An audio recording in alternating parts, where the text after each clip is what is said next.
नमस्कार सांग मैंने आशा कर समस्ते भल थे। आज बनवा पोटल करमा।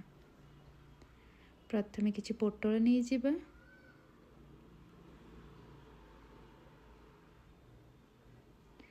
नड़िया अदा कंचा लंका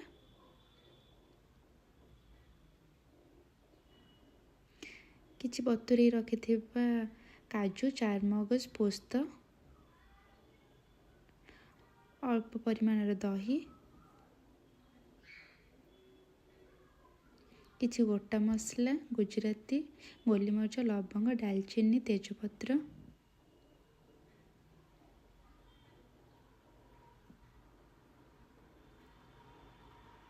गुंड मसला लुण हलदी चीनी लंका गुंड धनिया गुंड आ किसी गरम मसला।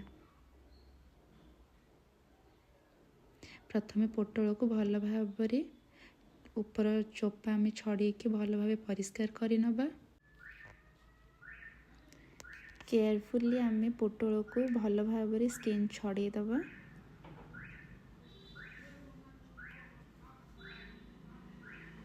स्किन छड़ी सारापर भल से पानी रे धोईदबा। तापर आम पोटल को दुई साइड रू काटिदबा जेमिति पोटल गुड़ाक गोटा रहिबो। दुई साइड रू केवल कटिंग मारिदबा।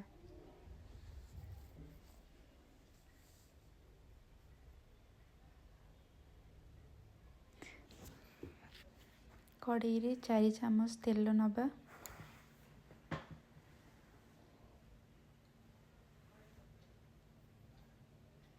गोटे आलू काटिकी मु रखी ताकू पकेदबा।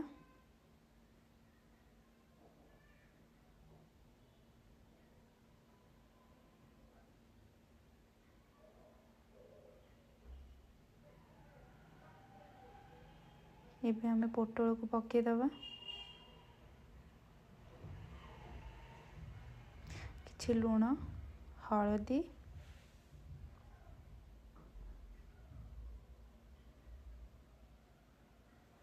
हल्का लंका गुंड देकी गोली दबा।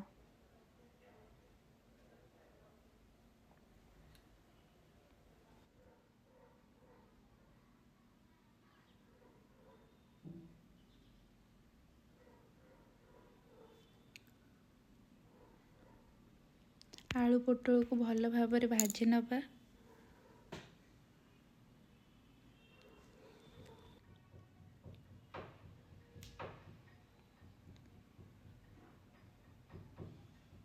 घोड़े की आमे भलसे पोटल आलू को भाजी नबा जे पर्यंत गोल्डन ब्राउन न हो जाइए। एबे हम घोड़णी काटिकी देखिबा।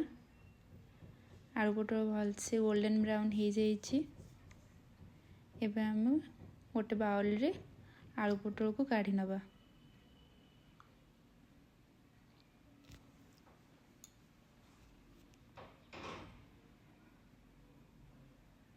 एबे कड़ाई रे किछि बटर दे दबा।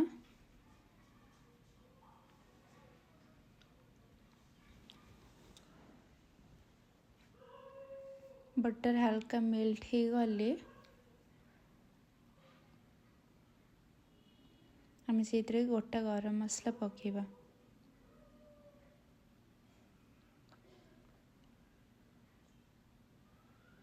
एबे आमे नड़िया अदा कंचा लंका पेस्ट पकेबा। किछि टाइम कसिबा जे पर्यंत अदार कंचा गंध न जाइए।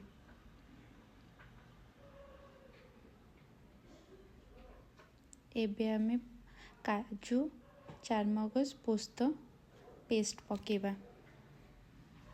ताकू आमे किछि टाइम कसिबा जे पर्यंत ता मसलार तेल न बाहरी।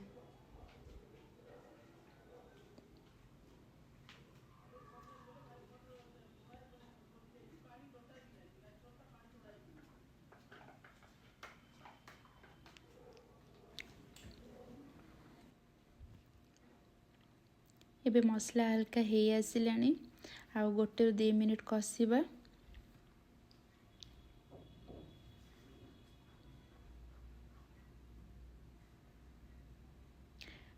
गोटे मीडियम साइज रो टमाटो ग्राइंडिंग करके नहीं जिबा।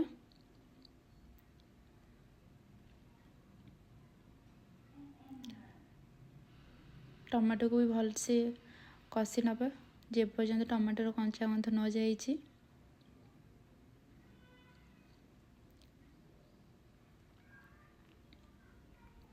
एबे सब आम गुंड मसला पकईदबा हलदी लुण लंकागुंड लुण स्वाद अनुसार देबे।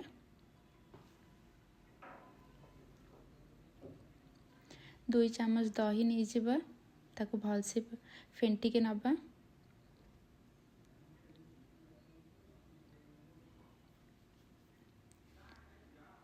कंटिन्यूअसली आम चलेबा मसला को नहले दही फाटी जिवो।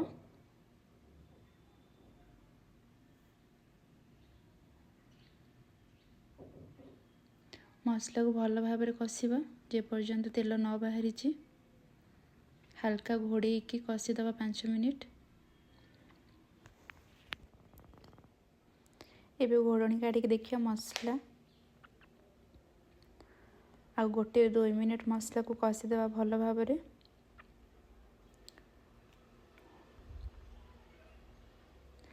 जे पर्यंत मसलार तेल न बाहरी।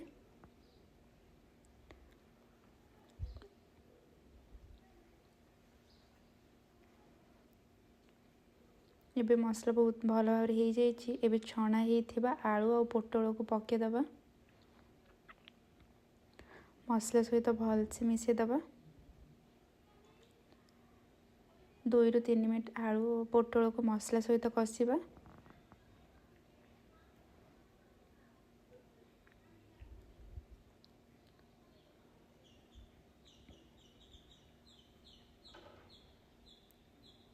भल से कषि सारा पर गोटे कप पानी दे दबा।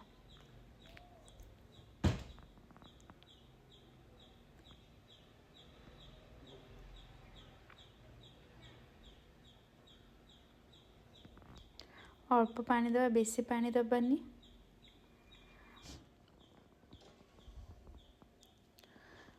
भल भाव आलू और पोटल को मिसई नबा।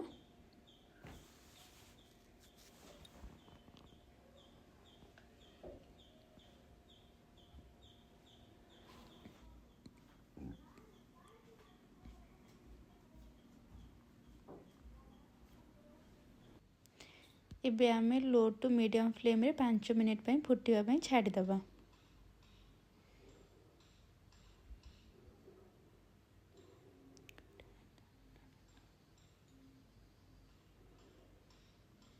एबे हमर प्रस्तुत हो जाइए पोटल कुरमा। गोटे बाउल काढ़ी नेबे आउ घरे निश्चिंत ट्राए करेंगे। आउ कमेंट सेक्शन में जनइबे कि केमिति होइछि।